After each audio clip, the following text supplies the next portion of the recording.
Police जो है वो पूरी तरह से अलर्ट हो चुकी है। अब देखने वाली बात ये होगी कि कल की मीटिंग के अंदर क्या कुछ निकलकर सामने आता है, क्या किसानों की बातों को माना जाता है या फिर 13 तारीख को किसान जो है वो दिल्ली की ओर कूच करेंगे। सबसे सेंसिटिव बॉर्डर जो है अंबाला का शंभू बॉर्डर बताया जा रहा है, वहां तीली तारे लगाकर जो है पूरी तरह से बॉर्डर को सील कर दिया गया है। तो वैसे में कहीं ना कहीं जो इंटेलिजेंस है हरियाणा की या फिर हरियाणा के जो सीआईडी के एडीजीपी है उनकी तरफ से भी जो है तमाम पुलिस अधिकारियों को डिप्लॉय कर दिया गया है कि किसी प्रकार की कोई लॉ एंड ऑर्डर की सिचुएशन है वो खराब ना हो।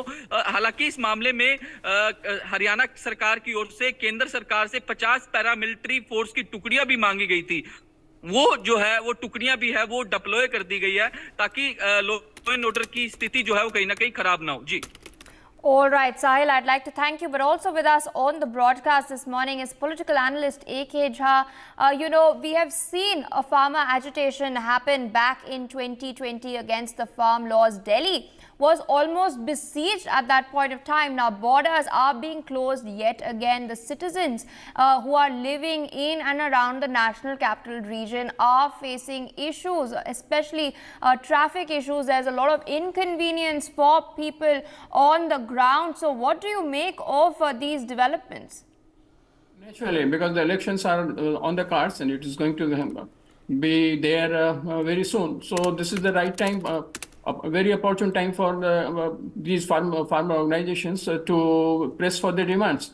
And they expect that in this situation, the government would be forced to accept their demands. But the problem is that the demands which they are raising and which they are putting are really very difficult to be accepted by government right at the moment. I don't know how government is going to negotiate with it, but the government is keen to have some kind of dialogue with them and reach out on certain conclusions where they could withdraw their protest.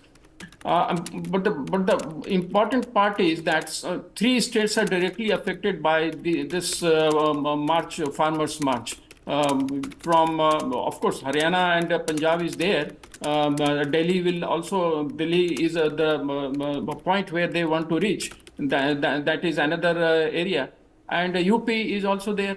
So the entire traffic would be restrained. It will be affected. The general life of people will be affected. The trade and commerce will be affected of the entire country. So those are the important issues which government has to take into account.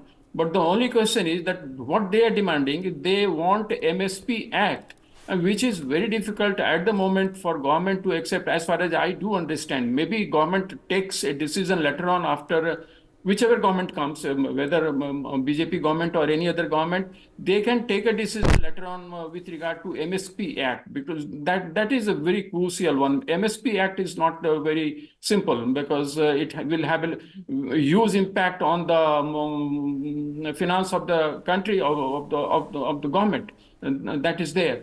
And at the same time, what they want is that Swaminathan Commission report, they want to be implemented in totality.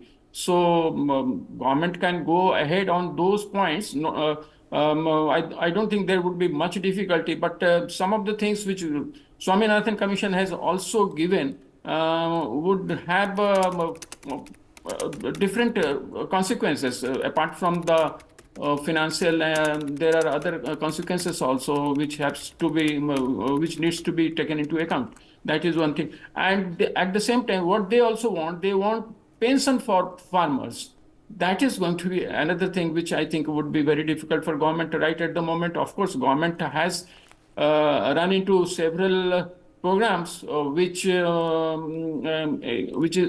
are giving some kind of financial help to different sections of people. Maybe tomorrow government comes out with some kind of pension program for the farmers as well. I don't think it would be difficult, but these things would be possible only when maybe because the Lok Sabha is already now adjourned, and in the next Lok Sabha government can take any decision. Of course, so far as the government is concerned, government is there, government can take a decision to go ahead on this, keeping in view with the financial consequences which they will have to meet. government can take some stand. I'm not sure about it, but right at the moment, what is very important for us is that entire social life, economic life, and everything is at jeopardy.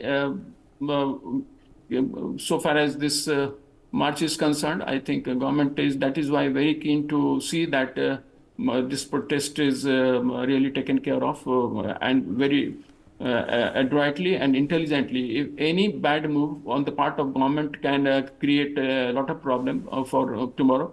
Elections are there, and Bhajpa government would not like to put its nose in an ugly manner, because that can give advantage to opposition party. To AAP is willing to take this opportunity. Other political parties would also be very happy if government goes against the interests of farmers, and farmers seem to be very keen to see that government accepts their demand. All right, sir. With that, I would like to thank you for joining us this morning, presenting your perspectives on these crucial developments. Meanwhile, viewers, we're shifting our focus to some other news trickling in. Now, Prime Minister Modi is set to inaugurate the BAPS Abu Dhabi Temple on the 14th of February. He will be accompanied by spiritual Guru Mahant Swami Maharaj on his 7th visit to the UAE since 2015. The Grand Hindu Temple celebrates the rich art and architecture of India, with intricate carvings and sculptures made of 1.8 million bricks and 402 white marble pillars. You can in fact see stunning visuals on the left side of the screen of this gorgeous mandir. This temple will further cement goodwill between India and UAE and will serve as a great tourist destination for people of all faiths to visit. Of course, all eyes on Prime Minister Modi's visit to UAE. A key bilateral is also slated with President Al Nahyan. India, of course, looking at deepening